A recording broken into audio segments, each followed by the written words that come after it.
নিজৰ অসুখ হৈছে বুলি যেতিয়া চিকিৎসকৰ দ্বাৰা গম পাব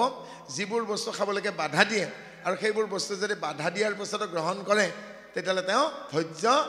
নাই কাৰণ ৰোগীৰ যদি ধৈৰ্য নোহোৱা হয় তে পথ্যও কাম নিদিয়ে পথ্য গৈ অপথ্য হ'বগে ঔষধ খালে কি হ'ব তেওঁ যদি ডক্টৰে যিখিনি কৈছে ডক্টৰে কি বুলি কয় চিকিৎসকে মই দিয়া কেৱল ঔষধকেইটা খালে আপুনি বেমাৰ ভাল নাপাব যিখিনি নিষেধাজ্ঞা দিছোঁ যি যি সাৱধানতা ল'ব দিছোঁ যিবোৰ বস্তু খাবলৈ মানা কৰিছোঁ সেইবোৰ যদি বস্তু আপুনি পৰিত্যাগ নকৰে মই কোৱা সাৱধানতাখিনি অৱলম্বন নকৰে যেনেকৈ ঔষধখিনি সেৱন কৰিবলৈকে দিছে কেনেকৈ নকয় তেতিয়াহ'লে আপুনি ৰোগৰ পৰা হাত সাৰিবলৈকে অসমৰ্থ হ'ব সেয়ে হয়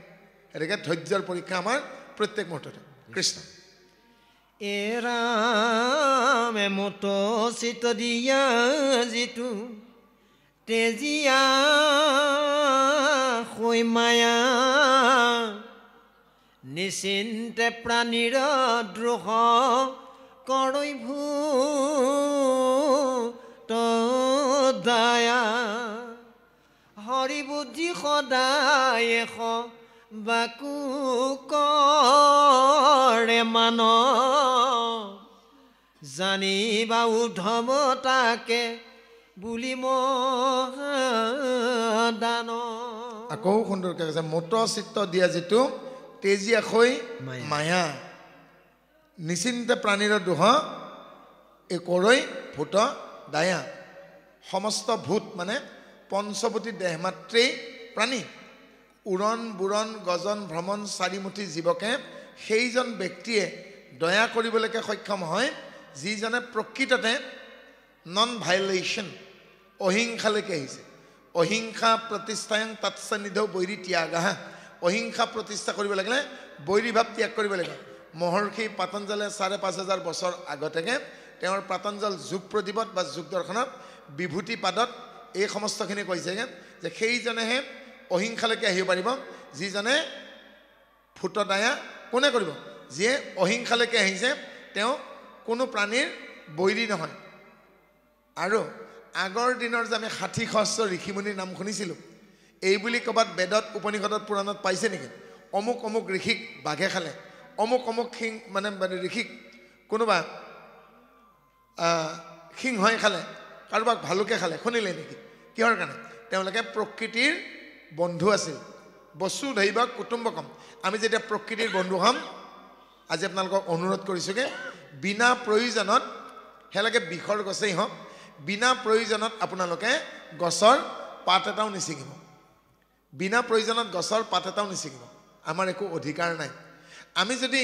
কোনো প্ৰাণীৰ প্ৰাণ দান দিব নোৱাৰোঁ তেনেহ'লে সেই প্ৰাণীৰ প্ৰাণ লোৱাৰ অধিকাৰ জানো আছে গতিকে যদি আমি লোভবিষ্ট হওঁ ক্ৰোধবিষ্ট হওঁ হিংসা কাৰ্যত যদি আমি ৰত হওঁ ভগৱন্তই আমাক কেতিয়াও ক্ষমা নকৰে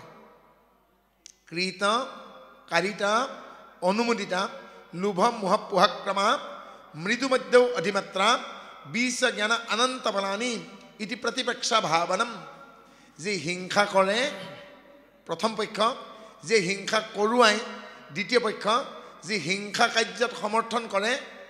সেই তৃতীয় পক্ষ এই তিনিটা পক্ষই দোষী হয় লোভ মোহৰ বশৱৰ্তী কৰি বা বশৱৰ্তী হয় মানুহক হিংসা কৰে প্ৰথম পক্ষ কোন যি হিংসা কাৰ্যত পোনপটীয়াকৈ লিপ্ত হয় দ্বিতীয় পক্ষ যি হিংসা কৰোৱাই অন্যৰ দ্বাৰা আৰু তৃতীয় পক্ষ যি হিংসা কাৰ্যক সমৰ্থন কৰে এই তিনিজনে লোভ মোহৰ বশৱৰ্তী হৈ হিংসা কাৰ্যত ৰত হয় আৰু কি হয় তেওঁলোকে জীৱনৰ পদূলিত এজোপা বিষ গছৰ পুলি ৰোপণ কৰে আৰু তেওঁলোকৰ নাতিপুতিলৈকে সেই বিষবৃক্ষৰ ফল ভোগ কৰে কেনেকৈ ভোগ কৰিব মৃদু মধ্য অধিমাত্ৰা কোনোবাই কম পৰিমাণে কোনোবাই মজলীয়া ধৰণে কোনোবাই অতিপাত ভুগিব কাৰণ আৰ্জিলে ভুঞ্জিব লাগে যেতিয়ালৈকে আমি অহিংসা নীতিলৈকে নাহিম তেতিয়ালৈকে আমি বৈৰী ভাৱ ত্যাগ কৰিব নোৱাৰিম আৰু সেইজনে ভূতদায়া কৰিব পাৰে যিজনে জীৱনত কি কৰিলেগে হিংসা ভাৱ চিৰ জীৱনৰ বাবে ত্যাগ কৰিব পাৰিলেগে আৰু মূত চিত্ত দিয়া যিটো তেজিয়া হয় মায়া নিচিন্ত প্ৰাণীৰ দোহ কৰে ভূতদা হৰি বুদ্ধি সদায় সবাকে কৰে মান জানিবা উদ্ধৱ তাকে বুলি মহা দান আৰু যাক যি মান সম্ভ্ৰম কৰিব লাগে সকলোকে উপযুক্ত মান সম্ভ্ৰম কৰে কাক কেনেকৈ কৰিব যে মৈত্ৰী কৰুণা মুদিতা সুখ দুখ উপেক্ষানম ভাৱনাত চিত্ত প্ৰসাদনম সমানত মিত্ৰতা জ্যেষ্ঠক শ্ৰদ্ধা কনিষ্ঠক মৰম ঐজ্ঞক কৰোণা পিতৃ সম্বন্ধীয় মাতৃ সম্বন্ধীয় এইসকল জ্যেষ্ঠ এওঁলোক গুৰু সদৃশ এওঁলোকক শ্ৰদ্ধা সমানত মিত্ৰতা নিজতকৈ কনিষ্ঠ সকলক মৰম চেনেহ আদৰ যিসকল অজ্ঞ তেওঁ বাতুল বা পগলা হ'ব পাৰে মস্তিষ্কৰ ভাৰসাম্য নাথাকিব পাৰে তেওঁলোকে হাজাৰবাৰ যদি অপৰাধ কৰেগৈ হাজাৰবাৰে ক্ষমা কৰিব লাগিব এইটোহে মান যাক যি সন্মান তেলিৰ মূৰত তেল দিবৰ কথা কোৱা নাই কিন্তু হয়নে আমাক কি কৈছে যাৰ ভোক লাগিছে তাৰ ভোক নিবাৰণ কৰক যাৰ পিয়াহ লাগিছে তৃষ্ণাটো জানক পানী দিয়ক যি বস্ত্ৰহীন তেওঁক কাপোৰ দিয়ক আমি কৰোঁ জানো মেট্ৰিক পৰীক্ষাত হায়াৰ ছেকেণ্ডেৰীত যিসকলে ভাল ৰিজাল্ট কৰে তেওঁলোকক 10 ঠাইত সম্বৰ্ধনা জনোৱা হয় কিন্তু যিসকলে অৰ্থনৈতিক অভাৱত হয়তো পৰীক্ষা দিব নোৱাৰিলে যিখনে পৰীক্ষাত কৃতকাৰ্যতা লাভ কৰিব নোৱাৰিলে সেইসকলে আত্মহত্যা পৰ্যন্ত কৰিবলগীয়া হয় সেইসকলৰ কাৰণে ৰজাই বা প্ৰজাই চিন্তা কৰিছেনে যেতিয়া ৰেলেৰে যাওঁ বাছেৰে যাওঁ মোৰ ভাইটিয়ে প্ৰশান্ত যায় ময়ো যাওঁ আমাৰ দুখ লাগে কি মানুহে খুচৰি খুচৰি এটকা এটা অন্ধ মানুহ এজনক দিয়ে বিকলাংগ মানুহ এজন যিজনে খোজকাঢ়িব নোৱাৰে তেওঁক এটকা দিয়ে কিন্তু নৰ্তকী কেইজনী আহি পেলাই 2 থাপৰ মাৰি দিয়াৰ লগে লগে কিন্তু খমখমীয়া 10 টকাখন ওলাই যায় এয়াই বিচাৰ গতিকতে আমাৰ কি কৈছে তেলিৰ মূৰত তেল এজনী নৰ্তকীটো যিসকলে চাপৰি বজাই খায় তেওঁলোকেতো চকুৰে দেখা পায় তেওঁলোকেতো সক্ষম সুস্থ তেওঁলোকেতো ফুটপাথটো দেখা পায় ৰাস্তা পাৰ হ'ব পাৰে কিন্তু জন্মান্ধ এজনে পাৰে জানো গতিকে আমি দিব লাগিছিল কাক দিছোঁ কাক যেতিয়া আমি নামঘৰৰ কাৰণে গুৱাহাটীত আমি বৰঙণি বিচাৰি যাওঁ বোলে আমাৰ ৰাজহুৱা নামঘৰভাগ আমি তৈয়াৰ কৰি আছোঁ কিবা অলপ আপুনি অৰ্থ সাহায্য আগবঢ়াব নেকি খুব বেছি 11 টকা দিব পাৰে আৰু যিজন মানুহে আপোনাক নামঘৰৰ কাৰণে কোটিপতি মানুহে 11 টকা দিব দেৱালীৰ সময়ত চাব তেওঁ কিমান খৰচ কৰিব পাৰে লাখ 2 লাখ টকালৈকে তেওঁ বম ফুটায় আঞ্জাত নাখাই লোন পিটিকাত যায় 3 গুণ যিদিনাখন তেওঁ নৰিয়া পাতিত পৰিব কোটিৰ হিচাপত যাব চাব হয়নে গতিকতে আমি খৰচ কত কৰিব লাগে খৰচ কত কৰিছোঁ আৰু সেইকাৰণে আমি ভোগো হয়নে আৰু আমি অকণমান যদি বিবেচনা নকৰোঁ গতিকে তাক মহাদান বুলি কৈছেগে যিজনে যথাযোগ্য সন্মান যাক যেতিয়া যি দিব লাগে দিব লাগিব যাক যি প্ৰয়োজনীয় সন্মান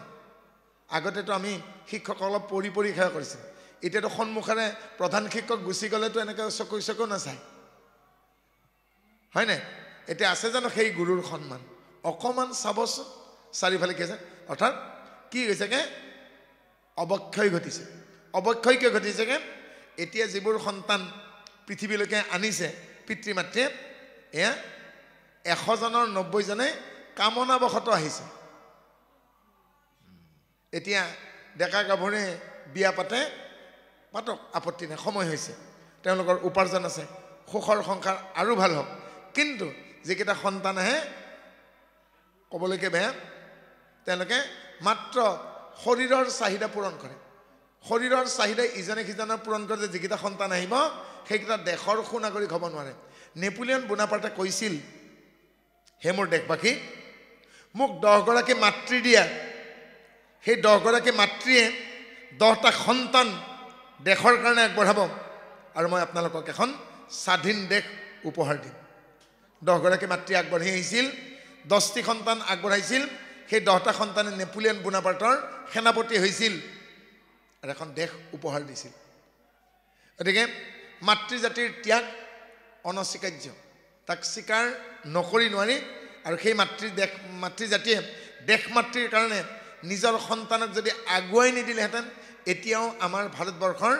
আটাইকেইটা সীমায়ে বিপদসংকুল সেয়া বাংলাদেশৰ সীমাই হওক চীন দেশৰ সীমাই হওক ভূটান সীমাই হওক বাৰ্মাৰ সীমাই হওক সেয়া পাকিস্তানৰ সীমাই হওক সেয়া চীন দেশৰ সীমাই হওক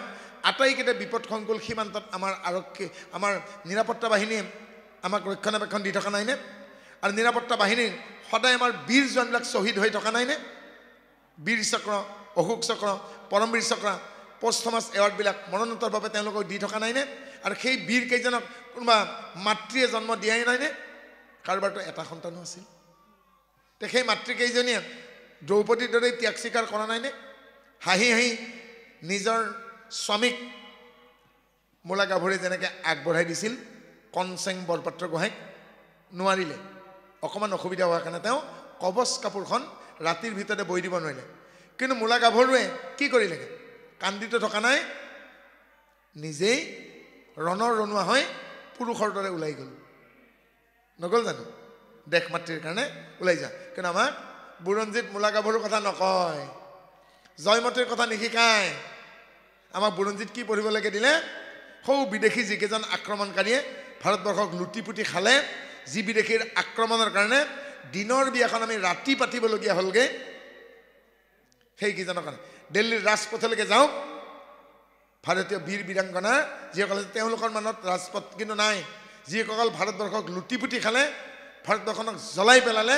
তেওঁলোকৰ নামেৰে দিল্লীৰ ৰাজপথ মনত ৰাখিবগে আমি উচিতক যাক যি সন্মান দিব লাগিছিল আমি ভাৰত মাতৃয়ে দিব নোৱাৰিলেগৈ আমি আমাৰ শত্ৰু গতিকে যিসকল বীৰ বীৰাংগনাৰ কাৰণে আজি অসম ধন্য হ'ল ভাৰতবৰ্ষ ধন্য হ'ল তেওঁলোকে উপযুক্ত সন্মান পোৱা নাই এনেকুৱা হ'লগৈ যে টকা দিলে সন্মান কিনিব পোৱা সময় আহি গ'ল ৰাতিৰ ভিতৰতে তেওঁ বোলে 50খন কিতাপ লিখিলেগৈ ৰাতিৰ ভিতৰতে PhD ডক্টৰেট হৈ যায়গৈ চাকৰিৰ বজাৰখন এতিয়াও মহঙা হৈয়ে আছে গতিকে সময় সলনি কৰিবৰ হ'ল কিয়ৰ কাৰণে আমাৰ আচলতে আমি পদে পদে এথিক্স ভাইলেট কৰি আছোঁ আৰু এথিক্স ভাইলেট তেতিয়া নকৰিব যেতিয়া সত্য শুদ্ধভাৱে ধৰ্মত আহিব কৃষ্ণ এৰামে মুতচিত দিয়াতে যি ভোগয় অভিলাষ জানা তাৰে নাম মহা তপয় বিনাশ সমস্ত জগত যিটো দেখৈ হৰিময় তাৰে নাম সত্য সখী কহিলো নিশ্চয় সুন্দৰ দুটা কথা কৈছেগে যে মহাতপ অবিনাশ সেইটোৱে মহাতপ আৰু সেইটোৰ বিনাশ নাই কোনটোৰ বিনাশ নাই যিজনে ভোগ আৰু অভিলাষ ত্যাগ কৰিছে সেইকাৰণে উঠি অহা প্ৰজন্মক মোৰ অনুৰোধ যিসকল শিক্ষাৰ্থী যিসকল লাৰ্ণাৰ যিসকল ষ্টুডেণ্ট তেওঁলোকে যাতে অভিলাষ ফেশ্বন ত্যাগ কৰে ৰুচি অভিৰুচি থাকিব ৰুচি অভিৰুচি থকাটো অপৰাধ নহয় কিন্তু যেতিয়ালৈকে তেওঁ নিজে উপাৰ্জন কৰিব নোৱাৰে তেতিয়ালৈকে ছাত্ৰ অৱস্থাত আমাৰ বেদৰ নীতি কি বুলি কৈছেগে উপনিষদৰ যুগত যে তোমালোকে ব্যয়বহুলতা ত্যাগ কৰি মিতব্যয়ী হ'বা কাৰণ পিতৃ মাতৃয়ে তেজক পানী কৰি হাড়ক মাটি কৰি এই ধন উপাৰ্জন কৰি তোমালোকক পঢ়ুৱাইছে বিদ্যাত খৰচ কৰিছে মাতৃয়ে যদি 10 মাহ 10 দিন কষ্ট স্বীকাৰ কৰি গৰ্ভত সন্তানক তিল তিলকৈ ডাঙৰ কৰিছে কলা কলাকৈ পূৰ্ণিমা হৈছেগৈ তেতিয়াহ'লে পিতৃয়ে একুৰি 5 বছৰ অন্তত 25 বছৰ সন্তানক দিয়ে সন্তানটিয়ে যাতে নিজৰ ভৰিত থিয় দিব পাৰে মাতৃৰ যদি অৱদান আছে পিতৃৰো অৱদান আছে গতিকে সেই কথা চিন্তা কৰি ভোগ আৰু অভিলাষ ত্যাগ কৰিব লাগিব যিটো আমি লাক্সাৰী লাইফ বুলি কওঁগে ছাত্ৰ অৱস্থাতে যদি ছাত্ৰ বা ছাত্ৰীয়ে পিতৃ মাতৃ টকাৰে যদি ভোগ অভিলাষত মত্ত হয় অখাদ্যত ৰত হয় অকৰ্মত ৰত হয় বেবিচাৰত প্ৰমত্ত হয় তেতিয়াহ'লে তেওঁ অপ্ৰমাদ কেতিয়াও লাভ নকৰে সদায় প্ৰমত্ত হৈ থাকিব আৰু প্ৰমত্ত যিজন হ'ব তেওঁ প্ৰমাদী হ'ব তেওঁ কেতিয়াও অপ্ৰমাদী হ'ব নোৱাৰে ইন্দ্ৰিয় জয়ী কেতিয়াও কৰিব নোৱাৰিব তেওঁ পঞ্চকৰ্মেণ্য পঞ্চজ্ঞানেন্দ্ৰ কেতিয়াও তেওঁ নিয়ন্ত্ৰণ তেওঁ জীৱনত কেতিয়াও প্ৰত্যাহাৰ নহয় আৰু সেয়েহে আজিৰ সমাজখন প্ৰমাদিত হৈছে আৰু সেয়ে কৈছে যিজনে ভোগ আৰু অভিলাষ ত্যাগ কৰিব পাৰিছেগে তেওঁৰ মহাতপ অবিনাশ হৈছে আৰু পিছৰ আমাৰ খণ্ডটিত অবিনাশৰ ফলত কি কৈছে যিজনে সমস্ত জগতখনক হৰিময় দেখে যিজনে সমস্ত জগতক হৰিময় দেখেগে সেইটোৱে সত্য অৰ্থাৎ উৰি থকা চৰাই চিৰিকটি আমি কি বুলি কওঁ পক্ষী জগত দ্য বাৰ্ড ৱৰ্ল্ড প্ৰত্যেকটো চৰাই টিপচি চৰাইটোৰ পৰা শগুনটোলৈকে উট পক্ষীটোলৈকে ডাঙৰ চৰাইটো আছে উৰিব নোৱাৰা চৰাইও আছে হয়নে টিপচিৰ পৰা শগুনটোলৈকে নিগনিৰ পৰা সিংহটোলৈকে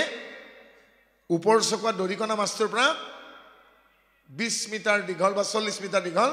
তিমি মাছটোলৈকে হয়নে সাধাৰণ হালুৱা হজুৱাৰ পৰা ৰজালৈকে উৰণ বুৰণ গজন ভ্ৰমণ প্ৰত্যেকজোপা গছ প্ৰত্যেকটো মৎস্য প্ৰত্যেকজনী চৰাই প্ৰত্যেকটো জীৱ প্ৰত্যেকজন মানুহ মাত্ৰ এটা আত্মা বুলি ভাবকচোন আত্মাৰ কোনো আকৃতি নাই বুলি ভাবকচোন এটা হাতীৰ আত্মা কিমান ডাঙৰ হ'ব এটা পৰুৱাৰ আত্মা কিমান ডাঙৰ হ'ব তাক ভাবি পেলাই মূৰ গৰম নকৰিব কাৰণ আত্মাৰ কোনো আকৃতি নাই আত্মাৰ কোনো ৰং নাই আকৃতিৰ অতীত ৰঙৰ অতীত আকাৰৰ অতীত ধাৰণাৰ অতীত মননৰ অতীত জপনৰ অতীত চিন্তনৰ অতীত কেৱল তাক আপুনি ভাবিব পাৰিব সেইকাৰণে আমাৰ ভাবুকা বুলি কৈছে গতিকে আত্মাৰ আকৃতি ৰঙৰ কথা নাভাবি আপুনি নিজকে পৰমাত্মাৰ অংশ বুলি ভাবক আৰু তেতিয়া আপুনি কি দেখিব সমস্ত ব্ৰহ্মময় কেনেকৈ ভাবিব কি দিছে আমাক আকাশ পৃথিৱী জল জ্যোতি বায়ু ৰখা তল নদী নদ চৌপদ চতক আকাশ পৃথিৱী জল স্থল নদী নৰাম সমস্তই কৃষ্ণময় সমস্ততে হৰি আজিৰ সমস্ততে হৰিময় দেখিবগে তেতিয়া জানো আপোনাৰ কাৰোবাৰ লগত শত্ৰুতা কৰিবলৈকে মন যাব আৰু সেই ভাৱনালৈকে যেতিয়া আহিব পাৰিব সেইটোৱেই সত্য আৰু যদি সেইটো অসত্য হ'লেহেঁতেন সেই দিক্ৰঙৰ পাৰলৈকে গ'লে ব্ৰহ্মপুত্ৰৰ পাৰলৈকে গ'লে আমি য'ত মানুহক শেষ বিদায় দিয়ে শ্মশান বুলি আমি কওঁ তাত ছাইবোৰ ৰঙা নীলা হালধীয়া কলা বগা হৈ থাকিলেহেঁতেন আমি কি কৰিলেহেঁতেন সেই যে সত্ৰাধিকাৰজন যোৱা সপ্তাহত গ'লগৈ সেইয়া সোণালী ৰঙৰ ছাইখিনি সেই যে সমৰাৰ অমুক মানে এই হাজৰিকা বাপজন ঢুকাল সেইয়া হালধীয়া ছাইখিনি এই যে আমাৰ কলিতা ঢুকাল সেইখিনি কলা ছাইখিনি এনেকুৱা হৈছে নেকি জাতিলৈ উপাধিলৈ এইখিনি বোলে এছটিৰ ছাই এইখিনি অবিচিৰ ছাই কোনোবা যদি খ্ৰীষ্টিয়ান মানুহ কোনোবা যদি ইছলাম ধৰ্মৰ মানুহ তেওঁক পুতি থৈছে আৰু বিদেশলৈকে যেতিয়া গৈছোঁ কবৰস্থানবিলাকত কবৰস্থানত এটা অদ্ভুত প্ৰাণী দেখিছোঁ কাছৰ নিচিনা প্ৰাণীটো দীঘল নেগুৰ এডাল থাকে সেই প্ৰাণীটোৱে যদি গুলিয়াই দিয়ে তাৰ পিঠিখন নুফুটে সি কিন্তু 1 ঘণ্টাৰ ভিতৰত এটা ডেড বডি হজম কৰি দিয়ে তাৰ নাম আৰ্মাডিলো আৰ্মাডিলো নামৰ যিটো অদ্ভুত প্ৰাণী সি বাৰু কেৱল আলী আহমেদ হুছেইনকে খাব সি ৰবাৰ্টক জিনিক জেনেলিয়াক নাখাব নেকি গতিকে পুতি থ'লে পোকে খাব যদি দাহন কৰোঁ ছাই হ'ব যদি সেই যোৰহাটৰ আইতাগৰাকীৰ দৰে 17 দিনৰ পাছতহে গম পাব বোলে বুঢ়ী মৰিল পচি থাকিব বিষ্ঠা পলু ছাই গতিকে ইয়াতে যদি মাটিৰ মলা এটা আনো চাকি এগছ আনো ধূনামলাটো আনো ধূপদানিটো আনো মাটিৰ কলহ এটা আনো মাঘৰ বিহুত যে আমি পিঠা বনাওঁ ফেলাই চৰুখন আনো ধুৰমুচে দি গুড়া কৰি দিওঁ আকৌ মাটি হৈ নাযাবনে ইয়াতে থকা এই 10জনী আয়ে যদি নিজৰ অলংকাৰবিলাক খুলি দিয়ে কোনোবাই কেৰু কোনোবাই খাৰু কোনোবাই বাউটি কোনোবাই লুকাপাৰ কোনোবাই চিটিপাতি কোনোবাই নিজৰ চেইনডাল কোনোবাই নেকলেছ কোনোবাই ভৰিত পিন্ধা সেই নুপুৰযোৰ যদি সোণৰ হয় যদি আমি গলাই পেলাওঁ আকৌ এলদা সোণ নহ'বনে গতিকে শৰ্মা গোস্বামী কলিতা হাজৰিকা ফুকন গড়গোহাঁই পাঠক হাকলাৰী বাগলাৰী ৰামচিয়ালী ৰংবং চব একে হৈ যাব উপাধিবোৰ বাদ দিওঁচোন কি দেখিব নাম হয়নে নামবোৰ চাই গম পাবনে এইজন ST এইজন SC এইজন OBC মোৰ হিচাপত এই চাৰ্টিফিকেটৰ কাম নাইকিয়া হ'ল কেৱল যিবোৰ অৰ্থনৈতিকভাৱে টনকিয়াল নহয় অৰ্থনৈতিক সীমাৰেখাৰ তলত BPL বুলি কওঁ আমি অসমীয়াত ক'বলৈ বিনা পানী লহকৰ নহয় জানো ইংলিছত ক'ব গ'লে বিল' প্ৰভাৰ্টি লাইন তেওঁলোকক অকণমান সহায় কৰক কাৰণ অৰ্থনৈতিকভাৱে তেওঁলোকে যিটো অলপ নিডছ আছেগৈ সেইখিনি পূৰণ কৰক সেয়া ভাল হ'ব বাকীখিনি আমি যেতিয়া বিদায় দিব পাৰিম এক হ'ব পাৰিম আৰু আমি সেই ভাৱনালৈকে যদি নাহোঁ আমাৰ বহুত যাব গতিকে সেইটোৱে সত্য সকলো মানুহ যিদিনাখন প্ৰত্যেকগৰাকী নাৰীক আমি মাতৃৰ দৃষ্টিৰে ভগ্নীৰ দৃষ্টিৰে চাবলৈকে পাৰিম যিদিনাখন শাহুৱে বোৱাৰীয়েকক নিজৰ ছোৱালী বুলি আদৰি ল'ব নতুন বোৱাৰীজনে শাহুৱেকক যেতিয়া মই আকৌ এজনী মা পালোঁ বুলি সাৱতি ধৰিব গণ্ডগোলবিলাক কমিব আৰু মূৰত ঘিৰ পৰিমাণ কমি যোৱাৰ বাবে কেতিয়াবা ননদ শাহুৱে লগ লাগি গৰ্ভৱতী বোৱাৰীকো পেট্ৰল ঢালি জ্বলাই দিয়াৰ উদাহৰণ কম নহয় নাম নকওঁ স্থান নকওঁ কোনোবাই আঘাত পাব অলপতে এগৰাকী শাহু আৰু ননদ মিলি পেলাই গৰ্ভৱতী বিধৱা এগৰাকী বোৱাৰীক জ্বলাই দিলে বোৱাৰীগৰাকীৰ স্বামীয়ে আৰ্মিত কাম কৰিছিল আৰু শাহু আৰু ননদে অভিযোগ কৰিলেগৈ তাইৰ কাৰণেহে বোলে মৰিল উগ্ৰপন্থীয়ে সীমাত গুলিয়াই মাৰিলে সেই দুৰ্ভগীয়া নিৰাপত্তাৰক্ষীজনক এতিয়া বোৱাৰীজনীতো হত্যা কৰা নাই স্বামীক কৈছেগৈ তই অমংগলীয়া তোৰ কাৰণে আমাৰ ল'ৰাৰ মৃত্যু ঘটিল আৰু সেই গৰ্ভৱতী বোৱাৰীগৰাকীৰ গৰ্ভত এতিয়া সন্তান আছিল আৰু যেতিয়া জ্বলি গ'ল সেই গৰ্ভৱতী বোৱাৰীৰ সৈতে সন্তানটো নমৰিলে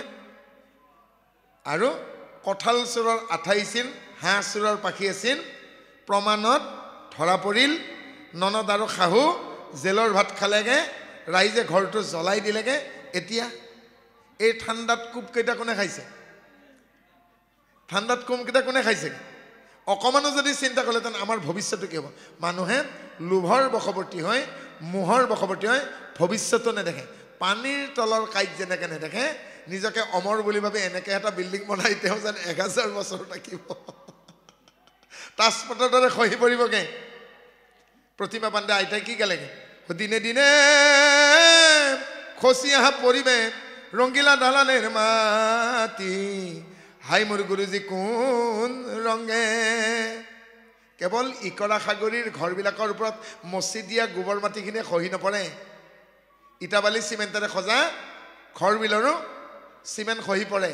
নপৰে জানো ভূমিকম্প আহিলে কি খেৰী ঘৰটো ভাঙিব বিল্ডিং নাভাঙিব হয়নে এদিন ডেকা শৰীৰটো বুঢ়া হ'ব ছাল খুতৰা পৰিব চকু কোতৰত যাব হাতত লাখুটি আহিবগে চোতালত হামখুৰি খাই পৰিব ৰূপ যৌৱন সকলো ক্ষণস্থায়ী তাকেই কৈছে সেইটোৱে সত্য আৰু সেইকাৰণে আমি জন্মতে নঙঠা হৈ আহিছোঁ শ্মশানত চিতাৰ জুইৰ ওপৰত যেতিয়া আমি শৰীৰটো তুলি দিওঁ এখন কাপোৰো নাথাকে গতিকে সেইটোৱে সত্যটো নাঙঠ আৰু তাকেই ইয়াত সুন্দৰকৈ কৈছে যে সকলো আত্মা নাই কাৰো উচাখন নাই কাৰো নিচাখন হৰিভক্ত সকলো সমান আমি কেৱল কৃষ্ণ দাস আমি জাতি নহয় জ্ঞাতি নহয় আমি মাত্ৰ আত্মা আমি কৃষ্ণ দাস এই ভাৱনাত থাকিলেই হ'ব যিসকল বিদায় ল'লেগৈ মই গৃহস্থজী প্ৰত্যেকজনকে কৈছোঁ দুখ নকৰিব সিমানখিনি আয়ুস লৈয়ে আমাৰ শইকীয়াদেৱ আমাৰ মাজলৈকে আহিছিল আৰু তেওঁ নিজৰ কৰণীয়খিনি কৰি থৈ গৈছেগৈ আমি তেওঁৰ যোৱাৰ বাবে শোক নকৰি তেওঁৰ আত্মাৰ সদ্গতিৰ বাবে প্ৰাৰ্থনা কৰি আহক গৃহস্থ সকলোকে কৈছোঁ এই বুলি প্ৰাৰ্থনা কৰক আপোনালোকে যি জোৱাই নাতি পুতি পত্নী জীয়ৰী এই বুলি প্ৰাৰ্থনা কৰক যে শইকীয়াদেৱৰ পবিত্ৰ আত্মাই অধোগতিৰ পৰা ঊৰ্ধগতি লাভ কৰক ভগৱন্তই সেই আত্মাক সামৰি লওক যিধৰণে ভীষ্মই শেষ প্ৰাৰ্থনা কৰিছিল কি বুলি ক'লে যে আপুনি মোক সামৰি লওক হয়নে সেইটো আৰু ভীষ্মই যেনেকৈ প্ৰাৰ্থনা কৰিছিল আপোনালোকেও সেই প্ৰাৰ্থনা কৰক যে তেখেতৰ আত্মাক হে পৰমাত্মা পৰমেশ্বৰ আপুনি সামৰি লওক আৰু তেখেতে য'তেই থাকিব তোৰ পৰা আশীৰ্বাদ দিব আৰু নিজৰ বংশত নিজেই মানুহে পুনৰ উপজে যেনেকৈ ভক্ত প্ৰহ্লাদে বলিক উদ্ধাৰ কৰিবৰ কাৰণে আকৌ আহিছিল মনত ৰাখিব আপোনালোকে আপোনালোকৰ বংশত আকৌ উপজিব লাগিব আপোনালোকৰ বংশটো যদি ক'ৰবাত ৰৈ যায় আপোনালোকে ভৱিষ্যতৰ বংশধৰ হিচাপে আকৌ আহিব আৰু সেই ভাৱনা মনত ৰাখিব শেষত এটা কথাই কৈছোঁ সংযোগৰ বাবে বিচ্ছেদৰো প্ৰয়োজন আছে তেওঁ যদি বিদায় নলয় আৰু কোনোবা পিতৃ মাতৃ আহালে অপেক্ষা কৰি আছে কোনো ঠাইত হয়তো 10-12 বছৰ তেওঁলোকৰ কোলাত সন্তান নাই হয়নে ইফালেও বিদায় ল'লেগৈ সেই বহুদিন অপেক্ষা কৰি থকা সেই পিতৃ মাতৃৰ কোলাত তেওঁ এটি কেঁচুৱা হয় তেওঁলোকক আহ্লাদিত কৰিবগৈ হয়নে অমৰ কোনো নহয় আমিও দেহাত হৈ যাম গতিকে পাবই সুখ পাব এনেকৈ এটাই কথা মনত ৰাখিব সোণ যিমানে পুৰিব ওজনত কমিব গুণত বাঢ়িব 22 কেৰেটৰ সোণ 24 কেৰেট হ'ব মনত পৰিছেনে প্ৰসন্ন কৈছো প্ৰসন্ন ককায়েকৰ এখন দোকান আছিল আৰু তাত ফল মূলো ৰাখিছিল আৰু যিকেইটা আঙুৰ বিক্ৰী নহয় ককায়েকে তেওঁ লাহেকে সেইকেইটা সংৰক্ষিত কৰি থাকে না আঙুৰৰ কেজি আছিল তেতিয়া 100 টকা এদিন জমাওঁতে জামাতে শুকান এই যিকেইটা আঙুৰ পচা আঙুৰ বেয়া আঙুৰ সংৰক্ষিত কৰিলে ৰ'দত শুকালেগে আৰু আঙুৰ শুকালে তাক খিচমিচ বুলি কয় হয়নে গতিকে প্ৰসন্ন আৰু মই যদি পকা আঙুৰ আমাৰ কেজি যদি 100 টকা মোৰ কাষতে খিচমিচ আছে 100 কিলো কিন্তু 500 টকা আমি যদি 100 টকীয়া কেঁচা আঙুৰ তেতিয়ালে 500 টকীয়া খিচমিচ আমাৰ আছে দেই ৰসপম কমি গৈছেগে আৰু ৰসপম কমি গ'লে খিচমিচ বুলি কয় কিন্তু পায়সত আঙুৰ নিদিয়ে দেই খিচমিচে দিয়ে হয়নে ৰাতিপুৱা আমাৰ বৰা বাপ গৰাকীৰ আইগৰাকীয়ে কমপ্লেইন কৰিছে গোৱালত ঐ কি গাখীৰ দিলিহে 70 টকাকে লিটাৰ হৈছে বোলে বৰানীয়ে কি হ'লগে কি হ'ব তই জিয়া পইচাটা আলহী হৈছিল গৰম কৰিলে ফাটি থাকিল আলহীক লাল চাহ দিবলগীয়া হৈছে ঐ মই বেয়া গাখীৰ দিয়া নাই কিয় কাৰণে হাজৰিকা শৰ্মা কাকতি ফুকন মই এই 4 ঘৰত গাখীৰ দিছোঁ তেওঁলোকৰতো ফাটা নাই কাচিত আপোনাৰ বাচনটোত কিবা নাছিলতো বোলে হয় নেকি তেতিয়াহে বৰানীয়ে ভাবিছে বাচনটোতে চাগে কিবা আছিল আৰু গোৱালি যদি বেয়া গাখীৰ দিলে হাজৰিকা ফুকন শৰ্মা বৰুৱা এই 5 ঘৰতো গাখীৰ ফাটিলেহেঁতেন তেতিয়া আকৌ গোৱালে কি কৰিছেগে আচলতে আপোনাৰ লাভেই হ'ল কিয় কাৰণে জানে নাই দৈ আজিকালি 200 টকা হ'ল গতিকে গাখীৰ বেয়া হ'লে কি হয় দৈ আপোনাৰতো দৈ হৈ গ'ল গাখীৰখিনি আৰু দৈ বেয়া হ'লে কি হয়গে পানীখিনি সাইড কৰে আৰু যিখিনি চানা ফাটিলেগে তাক কাপোৰ এখনত লাড্ডু কৰি উলমাই থৈ দিয়েগে আৰু অলপ পিছত তাক যেতিয়া ফ্ৰিজত থৈ দিয়েগে কাটি দিয়েগে তাৰ নাম কি হয়গে পনীৰ 600 টকা কেজি গাখীৰ বেয়া হ'লে কি হয়গে দৈ আৰু দৈ বেয়া হ'লে কি হয় পনীৰ গতিকে গোৱালে কি শিকাই দিলেগে আপোনাৰ গাখীৰ ফাটি আজি ভাল হ'ল বোলে 2 লিটাৰ গাখীৰ আচলতে 120 টকাৰ ঠাইত বা যদি 70 টকাকে ধৰো 140 টকাৰ ঠাইত আপুনি কি পালেগে 400 টকাৰ আপুনি দৈ পালে হয়নে এই 400 টকাৰ দৈখিনি যদি আপুনি মঠি দিয়ে আপোনাৰ কমসে কম 1000 টকাৰ পনীৰ হ'ব আৰু 170 টকাৰ ঠাইত গোৱালতে বুদ্ধিৰে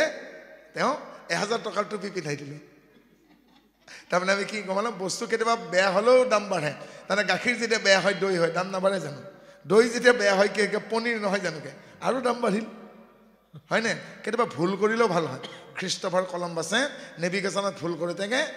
আমেৰিকা আৱিষ্কাৰ হ'ল এজন বিজ্ঞানীৰ চকুৰ পানী এটোপলা তেওঁ টেষ্টিপত পৰোঁতেগে পেনিচিলিন আৱিষ্কাৰ হ'ল কিন্তু ভুলো কৰিব লাগে জীৱনত সদায় ভালে হৈ থাকিবনে হেনকাকে 52 বাৰ ভুল কৰাৰ পাছত 53 বাৰত টাংষ্টেন নামৰ ধাতুডাল লগাই দিওঁতেগে সেই বাল্বটো হ'ল আৱিষ্কাৰ টমাছ আলভা এডিছনে কি ক'লে failure is a pillar of success গতিকে কেতিয়াবা যদি আপোনালোকৰ ভুল হৈ গৈছে কেতিয়াবা ব্যৰ্থ হৈছেগে সেই ব্যৰ্থতাই এদিন আপোনালোকৰ জীৱনত সফলতাক হাতত তুলি দিব মনত ৰাখিব অধিকাৰ খোজকাঢ়ি নাহে অধিকাৰ আপুনি আজুৰি আনিব লাগিব আৰু জীয়াই থকাৰ অধিকাৰ আছে ভকতি কৰাৰ অধিকাৰ আছে শেষত শ্ৰীমন্ত শংকৰদেৱ মহাপুৰুষ কৃপালু গুৰুজনাই সাৰ্বভৌমত্বৰ বাক্য এষাৰি গোটেই ৱৰ্ল্ডত দি থৈ গৈছে সম্বোধন কি কৈছে উবানৰ লোক তেওঁ জেণ্ডাৰ কোৱা নাই দেই হে পুৰুষসকল হে মহিলাসকল হে আইসকল হে বাইসকল হে ভনীসকল হে ভাতৃসকল একো কোৱা নাই কি বোলে উবানৰ লোক ইংলিছত যে ক'ব লাগে কি হ'বগে অ' মাই দ্য চুইট ইউনিভাৰ্ছ হে মোৰ প্ৰিয় বিশ্ব ব্ৰহ্মাণ্ডবাসী কৈছে জানো শংকৰদেৱৰ বাহিৰে কোনেও কোৱা নাই দ্বিতীয় সভৰেন সেন্টেন্স কি কৈছেগে নিমিনমখিত সংবাদ একাদশ স্কন্ধ প্ৰথম অধ্যায় 17 নম্বৰ পদ মেলি চাব তাতেই পাব কি বুলি লিখিছেগে হস্ত পদ কৰ্ণ আচই মানে যাৰ হৰি ভকতিত জানিবা সমস্তৰে দেখা হাত ভৰি চকু কাণ নাক মুখ যাৰে আছে চকু থাকি নেদেখিব পাৰে কাণ থাকি নুশুনিব পাৰে নামত কলাব বা হ'বও পাৰেগে কিন্তু তথাপিতো তেওঁলোকৰো হৰি ভকতি কৰাৰ অধিকাৰ আছে সেইকাৰণে তেওঁৰ চোলা চিলাই দিয়া ইছলামপন্থী চান্দখাকক কাষতে বহাই লৈছিল দৰাক আজিকালি কি সোধে মোৰ এজন বন্ধু আছে মোৰ লগে লগে যায় খোজত খোজ মিলাই যায় মই দলে সিও ৰৈ যায় কিন্তু সি কৃষ্ণক ভয় কৰে মই যেতিয়া নামঘৰত সোমাওঁ মোৰ কাৰণে বাহিৰত ৰৈ থাকে বেলেগ একো নহয় চেণ্ডেলযোৰ গতিকে চেণ্ডেল বা জোতাযোৰৰ দ্বাৰা শংকৰদেৱে তেওঁলোকক খেনে ব্যৱহাৰ কৰা নাই লৈ গৈছে ভিতৰত আমি চেণ্ডেল জোতাযোৰ বাহিৰত থৈ আহোঁ নে নাহোঁ হয়নে দৰাটোক কি বুলি কৈছে মোৰ এজন বন্ধু আছে বৰ ভাল যলৈকে যাওঁ তলৈকে যায় মোৰ লগত খোজত খোজ মিলাই খোজ কাঢ়ে কেৱল সি কৃষ্ণক ভয় কৰে নেকি নামঘৰত যেতিয়া মই সোমাওঁ সি বাহিৰত ৰখি থাকে শংকৰদেৱে কাকো কিন্তু চেণ্ডেল জোতাৰ দৰে ব্যৱহাৰ কৰা নাই, নিজৰ লগত ৰাখিছে। নগাৰ যদি নৰোত্তম যৱনৰ খাণ্ড খায়, ইছলামৰ চান্দ খায়, হয়নে? মিচিঙৰ পৰমানন্দ গাৰুৰ গোবিন্দক আনি কিনে কাষত বহুৱাই লৈছে, হয়নে? আহক আমি সুখ সাগৰত উঠি যোৱাতকৈ আমি এই বুলি ঈশ্বৰক প্ৰাৰ্থনা কৰোঁ, হে ঈশ্বৰ সকলোকে সমতি দিয়া, দুখ সুখ তুমিয়েই দিছাগে, সময় ৰৈ নাথাকে, সদায় ভাল সময় নাথাকে, সদায় বেয়া সময় নাথাকে, সময় সলনি হ'ব। কিবা যদি দুৰ্ভাৱনা আছে আহিবগে, সুখ এইকাৰণে দিয়ে পুৰিবলৈকে, শুকানলৈ যেতিয়া পুৰিবগে পবিত্ৰ হয়। আৰু যি কথা আমি স্কুলত নিশিকিলোঁ, কলেজত নিশিলোঁ, ইউনিভাৰ্চিটিত নিশিলোঁ, সেই কথা সময়ে শিকাব। আমাৰ মাতৃ এগৰাকী আছে, তেওঁ বাথৰুমত পৰি পেলাই বিদায় লৈছেগৈ কঁকাল ভাঙি, কিন্তু আমাৰ মাতৃয়ে এটা ক্লাছো পঢ়া নাই, কিন্তু আমাক তেওঁলোকে অতি কষ্ট কৰি ইউনিভাৰ্চিটি পৰ্যন্ত পহুচাই দিলে, হয়নে? তেওঁ আনুষ্ঠানিক শিক্ষাখিনিহে নাছিল, সামাজিক শিক্ষাখিনি আছিল। গতিকে আনুষ্ঠানিক শিক্ষাতকৈও সামাজিক শিক্ষা বহুত ওপৰত, আৰু সামাজিক শিক্ষাৰ দ্বাৰাই পিতৃ মাতৃয়ে সন্তানক সংস্কাৰ দিয়ে। এটি সন্তানক আমি যদি চকলেট এটা দিব পৰা নাই, ফ্ৰক এটা দিব পৰা নাই, কিবা দিব পৰা নাই, কিন্তু পিছৰ কথা যদি সংস্কাৰ দিব নোৱাৰোঁ, তেতিয়া সেই সন্তান বেবিচাৰি হ'ব, চিৰা জীৱন কান্দিব। এটা চকলেট নাপায়, এটি ফ্ৰক নাপায়, এটি ভাল কাপোৰ নাপায়, কিবা এটি উপহাৰ নাপায়, তেওঁ এদিন এবেলা কান্দিব। যদি সংস্কাৰ নিদিওঁ সন্তানক, জীৱনভৰ কান্দিব। এদিন কন্দাটো বেয়া নহয়, হাৰ্টটো ষ্ট্ৰং হ'ব, কিন্তু জীৱনভৰ কান্দিলে চকু পানীৰে বাট নেদেখা হ'ব। গতিকে জয় গুৰু শংকৰ সৰ্বগুণাকৰ, অপৰাধ ক্ষমিব। ৰাতি ভালেখিনি হ'ল, অহাকাইলৈ আপোনালোকৰ দ্বাদশৰ কৰ্ম আমি ৰাতিপুৱাই দিব পাৰিম, কিন্তু অহাকাইলৈকে আপোনালোকে দিনতে টোপনিয়াব। গতিকে অহাকালিৰ নিমিত্তকে আমি বিৰতি বিচাৰিছোঁ। পৃথিৱীখন এখন গাঁৱত পৰিণত হ'ল, সময় সুযোগ সুবিধা মিলালে ঈশ্বৰে যদি কৃপা কৰে আমি আকৌ আইৰ কোলাত কোমলৰ দ্বাৰা আকৌ লগ লাগিম। কৃষ্ণ কৃষ্ণ। এৰামে মোক জানে যিটো জনে, তেজি কৰে মমল, তাকে সে বুলিয় শৌচ জানাম বল। এৰামে ঈশ্বৰ জ্ঞানক যিটো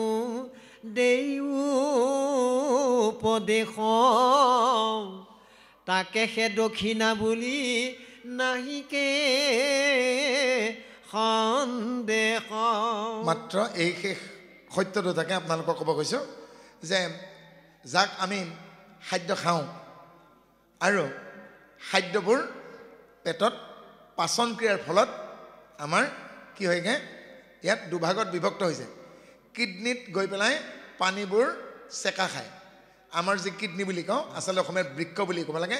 আমাৰ যেনেকৈ আইগৰাকী তাতে চাহ চেকিছিল ফানেলখনত, চেকনিখনত, কিডনীৰ যিখন চেকনি আছে ব'মেন কেপচুল, ব'মেন কেপচুলত আমাৰ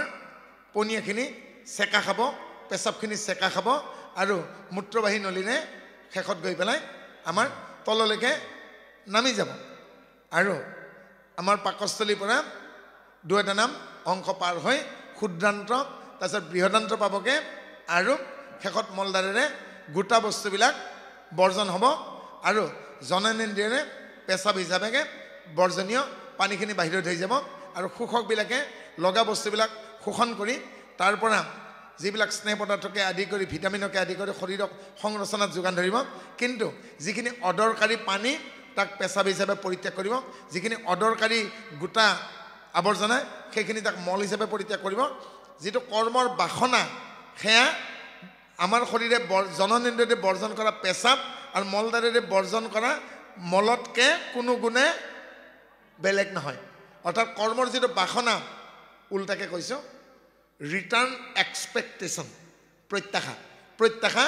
মলৰ দৰেই বৰ্জনীয়, সেইটাকে কৈছে শৌচ, হয়নে? অৰ্থাৎ যিয়ে কৰ্মৰ মল পৰিত্যাগ কৰিব পাৰিছেগৈ তেওঁৰহে শৌচ শুদ্ধি হৈছে। গুৰুজনাৰ ভাষাত বাহ্য শুদ্ধি হয় মাটি পানী লৈ, ৰাগ নাথাকিলে আভ্যন্তৰীণ শুদ্ধি হয়। আগতে চাবোন নাছিল, চাবোনক কি বুলি কওঁ, ডিটাৰজেণ্ট, হয়নে? আৰু পৰিমাৰ্জক আৰু বা প্ৰক্ষালক, প্ৰক্ষালক হিচাপে আমি মাটি পানী ব্যৱহাৰ কৰিছিল। এতিয়া প্ৰক্ষালক হিচাপে চাবোন, চেম্পু, চেনিটাইজাৰ ইত্যাদি ব্যৱহাৰ কৰে। গতিকে যেনেকৈ চাবোন চেম্পু ডিটাৰজেণ্ট এই প্ৰক্ষালক ব্যৱহাৰ কৰি আমি বাহিৰটো চাফা কৰোঁ যেতিয়া ৰাগ অৰ্থাৎ ৰিটাৰ্ণ এক্সপেক্টেশ্যন প্ৰত্যাশা নাথাকিব ভিতৰখনো শুদ্ধি হ'ব আৰু শেষত কি কৈছেগে আমাৰ সন্দেহৰ কথা নকলে জানো কি বুলি ক'লেগে ঈশ্বৰ জ্ঞানক যি জানে দৈ উপদেশ নিশ্চয় কহিলোঁ সেয়া দক্ষিণা দক্ষিণা দক্ষিণা ক'ত দিয়ে যজ্ঞ অৱসানে নাহিকে দক্ষিণা যদি যজ্ঞৰ ক্ষেত্ৰত দক্ষিণা দিয়া নহয় সেয়া বৃথা বুলি কয় আচল দক্ষিণা কি গুৰুগৃহত পঢ়া শুনা কৰা ছাত্ৰ ছাত্ৰীক গুৰুৱে বিদ্যাৰ জৰিয়তে জীৱনৰ জ্ঞান দিয়ে কৰণীয় কি গ্ৰহণীয় কি নিন্দনীয় কি বৰ্জনীয় কি আপোনালোকে কঠোপনিষদ পঢ়িলে গম পাব জীৱনত শ্ৰেয় কি প্ৰেয় কি বৰ্জনীয় কি গ্ৰহণীয় কি নিন্দনীয় কি আৰু সেই কথা কোনে শিকায় তৈতৰীয় উপনিষদৰ যুগত বিদ্যা সাংকৰী গৃহলৈকে উভতিব খোজা সকলক আৰু যিসকলে নতুনকৈ বিবাহ পাশত আবদ্ধ হৈছে তেওঁলোকক গুৰুসকলে জীৱনৰ আদিপাঠ শিকায় জীৱনত কেনেকৈ সুখী হ'ব শিকায় আৰু সেই জ্ঞানীসকলক কোৱাইছিল বাজপেয়ী কিয় বাজপেয়ী বুলি কোৱা হ'ল বিবাহখনৰ নাম হ'ল বাজপেয় যজ্ঞ বিবাহখনৰ বাজপেয় যজ্ঞ সেই যজ্ঞখনত নাৰীগৰাকীয়ে যজ্ঞৰ বেদী পুৰুষজনেই হ'ল সেই যজ্ঞৰ পুৰোহিত আৰু সন্তানে সেই যজ্ঞৰ ফল এনেদৰে গোটেই জীৱনটোক বাজপেয় যজ্ঞ বুলি কৈছে আৰু এই বাজপেয় যজ্ঞ নামৰ এই জীৱনটোত কি কৰণীয় কি বৰ্জনীয় কি নিন্দনীয় কি গ্ৰহণীয় যিজনে বুজাই দিয়ে সেইজনে বাজপেয়ী